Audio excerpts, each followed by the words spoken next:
নিশ্চিতভাৱে আমি বহুত আশা কৰিছিলোঁ আমাৰ আঠচাৰ প্ৰাক্তন নেতা এজনক আমি মন্ত্ৰী বনাবৰ কাৰণে চেষ্টা কৰিলোঁ MLA বনাবৰ কাৰণে চেষ্টা কৰিলোঁ কিন্তু আমি সেই ৰাজগদিত বহাৰ পাছত তেখেতসকলৰ যি ধৰণৰ চাহ জনগোষ্ঠীৰ অৰিহণা কিন্তু চাহ জনগোষ্ঠীৰ যিবিলাক মৰম চেনেহ আমি দেখিবলৈ নাপালোঁ গতিকে সেই বিধায়ক আৰু মন্ত্ৰীক আমি সকীয়াই দিছোঁ যে আমাৰ চাহ জনগোষ্ঠীৰ আমি যি ধৰণৰ আমি আপোনাৰ প্ৰতিনিধি পঠিয়াইছিলোঁ তেৰছ গলাই হওক সঞ্জয় কিষাণে হওক কামাখ্যা প্ৰসাদ তাছাই হওক দুৰ্গা ভূমিজ হওক আমি সকলোকে আমি এই প্ৰতিবাদ জৰিয়তে আমি সকীয়াব বিচাৰিছোঁ চাহ জনগোষ্ঠীৰ সমস্যাসমূহ আপোনালোকে মাত মাতক আৰু আপোনালোকে নিশেষ কৰিবৰ কাৰণে সমস্যাবিলাক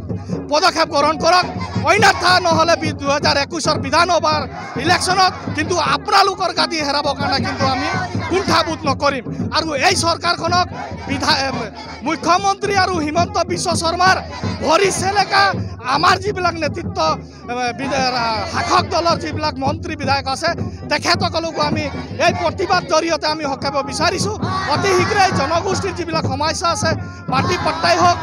জনজাতিকৰণেই হওক 351 টকা হাজিৰাই হওক আপোনালোকে মাত মাতক অন্যথা নহ'লে আপোনালোকে ইয়াৰ প্ৰতিৰোধত কিন্তু আপোনালোকক 2021ত পাবৰ কাৰণে কিন্তু প্ৰস্তুত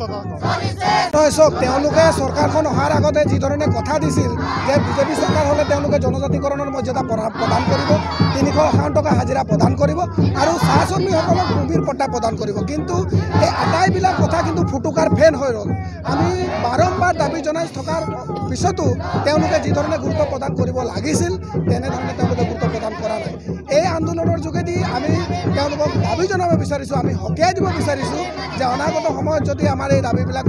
নহয় তেতিয়াহ'লে ইয়াতকৈ জংগী আন্দোলন কৰিবৰ কাৰণে আমি বাধ্য হ'ম নহয় চব লংকালেগৰে যেনেকৈ ৰাৱণ হৈ যায় ঠিক তেনেধৰণৰ তেওঁলোকৰ কাৰ্যকলাপবিলাক আমি দেখিবলৈ পাইছোঁ তেওঁলোকে যি ধৰণে অসম শান্তি ছাত্ৰ সন্থাত থাকোঁতে বলিষ্ঠ পদক্ষেপ গ্ৰহণ কৰি মাত মাতি গৈছিল জনগোষ্ঠীটোৰ কাৰণে চৰকাৰত যোৱাৰ পিছত কিন্তু তেওঁলোকে নিমাতী কন্যা হৈ গৈছে তেওঁলোকে জনগোষ্ঠীটোৰ কাৰণে যেনেধৰণে মাত মাতিব লাগিছিল তেওঁলোকে মাত মাতিব পৰা নাই আৰু জনগোষ্ঠীটোক যিটো প্ৰাপ্য অধিকাৰ তেওঁলোকে দিয়াব লাগিল চৰকাৰখনৰ পৰা তেওঁলোকে দিয়াবৰ কাৰণে সম্পূৰ্ণভাৱে বিফল হৈছে নিৰ্বাচন আহি আছে এই নিৰ্বাচনত যদি আপোনালোকৰ দাবীসমূহ যদি